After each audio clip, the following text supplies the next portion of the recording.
Good evening, নমস্কার। আমরা balance sheet সম্বন্ধে অনেক কথা শুনে আছি। কোম্পানির ব্যালেন্স শিট সম্বন্ধে আমরা জানি। কোম্পানির ব্যালেন্স শিটটা কি? একটা কোম্পানির ব্যালেন্স শিটে কি থাকে? যে ব্যালেন্স শিটটা স্টাডি করলে বা রিড করলে কোম্পানির যাবতীয় ফাইন্যান্সিয়াল ইনফরমেশন গুলো পাওয়া যায়। সোজা কোথায় বলা যেতে পারে যে কোম্পানির ব্যালেন্স শিটটা দেখলে এক্সপার্টরা বলে দিতে পারেন এই কোম্পানিটা সিক না এই কোম্পানিটা ফাইন্যান্সিয়ালি সাউন্ড। এই কোম্পানির কত অ্যাসেটস আছে, কত লায়াবিলিটিস আছে, যাবতীয় তথ্য ব্যালেন্স শিটে পাওয়া যায়। আজকের প্রসঙ্গ হচ্ছে আমরা আমাদের নিজেদেরও ব্যালেন্স শিট আমরা বানাতে পারি। তার একটা কনসেপশন আমি আজকে চেষ্টা করব আপনাদেরকে দেওয়ার। অনেক সময় আমরা ঠাট্টা করে বলি, জাস্ট জোক, নিজের ব্যালেন্স শিট কখনো নিজে বানিয়েছো? এটা হয়, কিন্তু তা বলে কি আমরা নিজের ব্যালেন্স শিট বানাই না? আমরা কখন বানাই?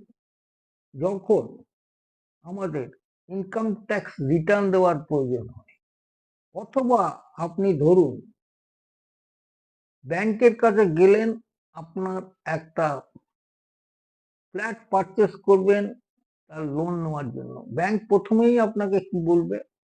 বলবে আপনার ব্যালেন্স শিট দেখান আর আপনার ইনকাম ট্যাক্স রিটার্ন দেখান। আপনি কি করবেন? আপনি কোনো সিএ অথবা অ্যাডভোকেটের কাছে যাবেন। তারা আপনাদের থেকে ডাটা নিয়ে balance sheet, income tax return বানিয়ে দেবে, তারা ফাইল করে দেবে। ব্যাংকেও এইভাবেই বানিয়ে আপনি ফাইল করে ব্যাংকে দেখাতে পারেন। এখন তারাও মানুষ, they are professionals, they are doing correctly, তারা ভালো করছে, ঠিকভাবে করছেন, কিন্তু তাদের যদি ভুল হয়ে যায় 100% ডিপেন্ডেন্সি আপনি যদি সিএ বা অ্যাডভোকেটের উপর হন, তাহলে একটু মুশকিল আছে। আপনাকে সাবজেক্টটাকে জানতে হবে, যাতে যদি ওনারা ভুল করেন তাহলে আপনি সেটাকে সংশোধন করে দিতে পারেন। এবার আসুন ব্যালেন্স শিটটা আমি কি করে তৈরি করব। দেখুন, উপরে একটা আমি দিয়েছি, একজন 30 ইয়ার্স এমপ্লয়িজ, তার মেন সোর্স অফ ইনকাম হচ্ছে স্যালারি। স্যালারি থেকেই তার সোর্স অফ ইনকাম। তার during the year 24-25 financial year তার ইনকাম কি হয়েছে? ইনকাম, স্যালারি পেয়েছে 12 লাখ রুপিস, বোনাস পেয়েছে 60,000, সেভিংস ব্যাংক ইন্টারেস্ট পেয়েছে 60,000। দেখুন, পাশে আমি লিখে দিয়েছি কোনটা ইনকাম কোনটা এক্সপেন্সেস। তারপর একটা স্যালারি পেলে তার একটা ফ্যামিলির একটা মেনটেনেন্স এক্সপেন্সেস আছে, গ্রসারি সব expenses, medical expenses, day to day expenses, vegetable expenses, and etcetera etcetera, all this things. তার সেই expenses, day to day expenses বা ফ্যামিলি মেনটেনেন্স এক্সপেন্সেস তার খরচ হয়েছে 5,40,000 পার অ্যানাম। ছেলে মেয়েদের স্কুলে পড়াচ্ছে, তাদের tuition fees, admission fees etcetera লেগেছে 1,50,000। সে রেন্টেড হাউসে থাকে, রেন্ট দিয়েছে 1,20,000 টাকা। এগুলো দেখুন সব এক্সপেন্সেস লেখা আছে। এলআইসি প্রিমিয়াম দিয়েছে 50,000 রুপিস। এমপ্লয়ার তার কাছ থেকে পিএফ কেটে নিয়েছে, পিএফ এমপ্লয়ি কন্ট্রিবিউশন কেটে নিয়েছে কত? 1,08,000। আর কি, এমপ্লয়ার অলসো ডিডাক্ট করেছে টিডিএস অন স্যালারি, মানে সেটা অ্যাডভান্স হয়ে গেল, ইনকাম ট্যাক্স অ্যাডভান্স, সেটাও 60,000 টাকা। এই হচ্ছে কতগুলো র ডাটা, বেসিক ডাটা। এবার প্রথমেই আপনাকে বানাতে হবে রিসিপ্টস অ্যান্ড পেমেন্টস অ্যাকাউন্ট। খুব সিম্পল জিনিস। রিসিপ্ট কি কি আছে? রিসিপ্টটা যখন হচ্ছে তখন আপনি দেখবেন কি হয়, স্যালারি যখন আমি এখানে সমস্ত ট্রানজাকশন ধরে নিচ্ছি, I am assuming that all the transactions are being made through bank. আপনি স্যালারি যখন পাচ্ছেন তখন কি হচ্ছে, আপনার ব্যাংকের ব্যালেন্স ইনক্রিজ করছে, মানে ফান্ডটা জেনারেট করছে ব্যাংকে। বোনাস যখন পাচ্ছেন ফান্ডটা জেনারেট করছে। সিমিলারলি যখন কোনো এক্সপেন্সেস করছেন তখন কি হচ্ছে, ফান্ডটা ইউটিলাইজ হচ্ছে, মানে তখন আপনার ব্যাংকের ব্যালেন্সটা কমতে আরম্ভ করবে। এবার রিসিপ্টস এন্ড পেমেন্টস এর সমস্ত এক্সপেন্সেস গুলো যাবে। আপনার রিসিপ্টস এন্ড পেমেন্টস অ্যাকাউন্ট দেখুন, আপনার স্যালারি হয়েছে 12 lakh, bonus 60,000 and savings and interest 60,000. Total income 13 lakhs 20,000. 13 lakhs 20,000. Your bank balance has been increased. Against that, আপনি হাউসহোল্ড এক্সপেন্সেস করেছেন কত, 5 lakhs 40,000. চিলড্রেন এডুকেশনাল এক্সপেন্সেস, ছেলে মেয়েদের পড়াশোনার খরচা যাব 1,50,000 দিয়েছেন। রেন্ট দিয়েছেন কত, 1,20,000। টোটাল এবার এলআইসি দেখুন লেখা আছে, এলআইসি কত দিয়েছেন, 50,000। টোটাল আপনার এক্সপেন্সেস দাঁড়িয়ে আছে, ফান্ড বেরিয়ে গেছে 13,20,000 টাকা। 13,20,000 ফান্ড ইনফ্লো হয়েছে, ফান্ড জেনারেট হয়েছে। আর 10,20,800 ফান্ড কি করেছে, আউটফ্লো হয়েছে, মানে ব্যাংকের থেকে বেরিয়ে গেছে। তাহলে কত এলো, 13,20,000 ইন ব্যাংক, 10,20,800। তাহলে ব্যালেন্স কত রইলো, 2,99,200। এটা হচ্ছে cash at bank as on 31/3/25। এটা বুঝতে পেরেছেন? বলার আগে বলে দিচ্ছি, এই ভিডিওটা যদি ভালো লাগে আপনারা একটু সাবস্ক্রাইব করবেন, লাইক করবেন, শেয়ার করে দেবেন, এইটুকুই আমার একান্ত অনুরোধ। এবার আপনাকে কি করতে হবে, সব মানুষেরই জানার ইচ্ছে থাকে ইনকাম আমার কত হয়, এক্সপেন্ডিচার কত হয়, আমার access of income over expenditure কত। আমি এবার দেখুন একটা ইনকাম অ্যান্ড এক্সপেন্সেস অ্যাকাউন্ট করেছি। স্যালারি কত, 12 lakhs ইনকাম। আপনার বোনাস কত, 60,000।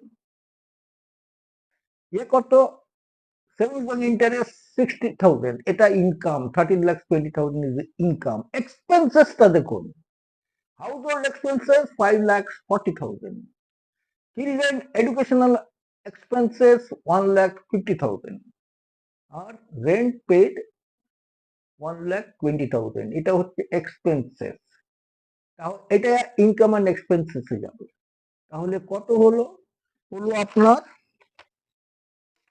8,10,000।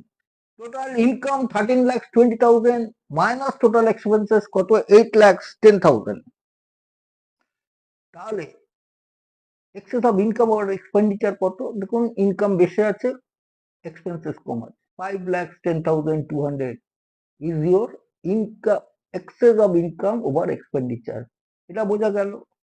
এইবার একটা কথা আছে, দেখুন ব্যাংক ব্যালেন্স বলছে 2,99,200, whereas your excess of income over expenditure is 5,10,000। তাহলে 2,10,200 টাকা গেল কোথায়, where that money has gone? এইখানে এই প্রশ্নটা আসছে। আমি এখনো কিছু বলছি না, এটা আপনাকে সাসপেন্স থেকে বলছি। আপনি কত প্রফিট করলেন, 5,10,000 প্রফিট করলেন, সেটা আপনার ক্যাপিটাল হয়ে গেল। Capital and liabilities, balance sheet দেখুন, ক্যাপিটাল অ্যান্ড লাইবিলিটিসে 5,10,000 এসে যাচ্ছে।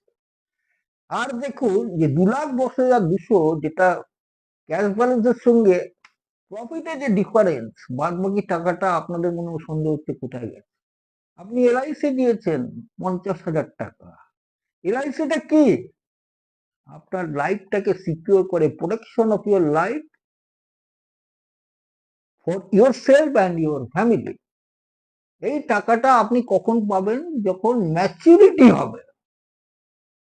20 বছর বা 25 বছর পর যখন ম্যাচুরিটি হবে, আপনাকে প্রত্যেক বছরই দিতে হবে। যখন ম্যাচুরিটিতে আপনি কোনো একটা 20 লাখ টাকা পেলেন, তখন এই 20 লাখ টাকা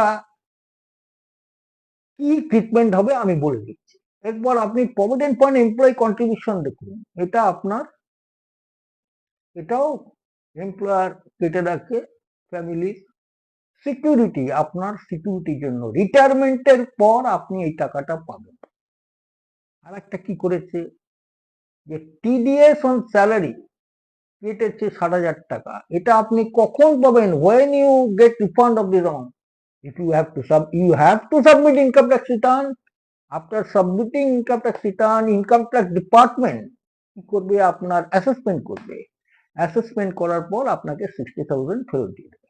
এখন এই টাকাগুলো দেখুন আমি অ্যাসেটসে দিয়েছি, অ্যাসেটস অ্যান্ড প্রপার্টিতে। কেন আমি অ্যাসেটসে দিয়েছি? এটা সেই বছরের ইনকাম নয়, এটা ইনকাম হবে 20 বছর 25 বছর পর।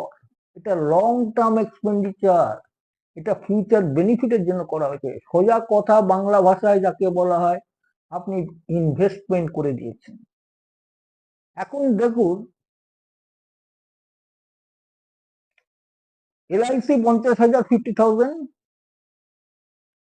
TDS 50,000 1 lakh, আর আপনার 1,08,000 is the provident fund। তাহলে টোটাল আপনার দেখুন, আর ক্যাশ অ্যাট ব্যাংক দেখুন আমি অ্যাসেটসে দিয়েছি 2,99,200, এটাই হচ্ছে। এবার আপনি দেখুন ব্যালেন্স শিটের অ্যাসেটস অ্যান্ড প্রপার্টিজ এর টোটাল আর ক্যাপিটাল অ্যান্ড লায়াবিলিটিস এর total is 5,10,000। That means balance sheet has been tallied. শুধু একটা সিম্পল কথা বলে দিচ্ছি, আপনারা দেখবেন, দেখুন যে কোনো যেই যে ট্রানজেকশন গুলো এখানে আসছে, সাপোজ আমি একটা উদাহরণ দিচ্ছি, স্যালারি কি হচ্ছে? আপনার ব্যালেন্সটাকে বাড়িয়ে দিচ্ছে যখন পাচ্ছেন, কোথায় দেখাচ্ছে? ওই অ্যামাউন্টটাই দেখাচ্ছে আপনার ইনকামের ঘরে। মানে দেখুন দুটো সাইডে এফেক্ট হচ্ছে। অথবা ধরুন LIC দিয়েছেন, LIC যখন দিচ্ছেন তখন কি হচ্ছে?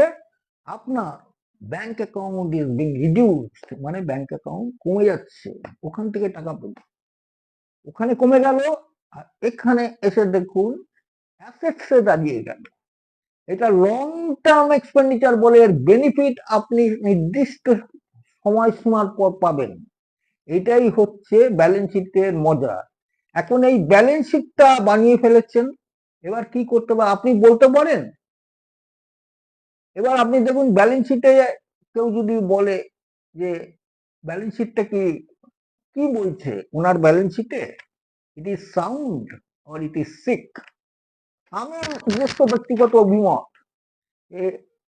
ব্যালেন্স শিটটা সাউন্ড ফাইন্যান্সিয়াল হেলথ ইন্ডিকেট করছে। কেন আমি বলছি? দেখুন এর কোনো লায়াবিলিটি নেই, এ কোনো ব্যাংক থেকে লোন নেয়নি, কোনো লোন নেয়নি, তার শুধু কতগুলো সেভিংস আছে, PF, TDS, LIC, আর ব্যাংকে ব্যালেন্স করে আছে। দেখুন ন্যূনতম টিভি নেই, টিভি করে কেনেনি, ফ্রিজ কেনেনি, ওয়াশিং মেশিন কেনেনি। আবার অন্য দিক দিয়ে বলা যায় যে ব্যালেন্স শিট সাউন্ড নয়, যদিও তার কোনো লোন নেই, কিন্তু তার থাকার কোনো জায়গা নেই, তার জন্য তাকে ইমিডিয়েটলি ফ্ল্যাট পারচেস করতে হবে। ফ্ল্যাট পারচেস করতে গেলেই তখন তাকে ব্যাংকে লোন নিতে হবে, ব্যাংক তার ব্যালেন্স শিট চাইবে, ইনকাম ট্যাক্স রিটার্ন চাইবে। আমি আজকে এইটুকু বলেই শেষ করছি। আপনাদের প্লিজ যদি কোনো প্রশ্ন থেকে থাকে, যদি কোনো কোয়ারিজ থাকে, I am glad to receive your queries and I will try my level best to answer your queries. Next day I will discuss এই ব্যালেন্স শিটটা থেকে আপনি কি করে ইনকাম ট্যাক্স রিটার্ন সাবমিট করবেন, income tax return. Till then, thank you.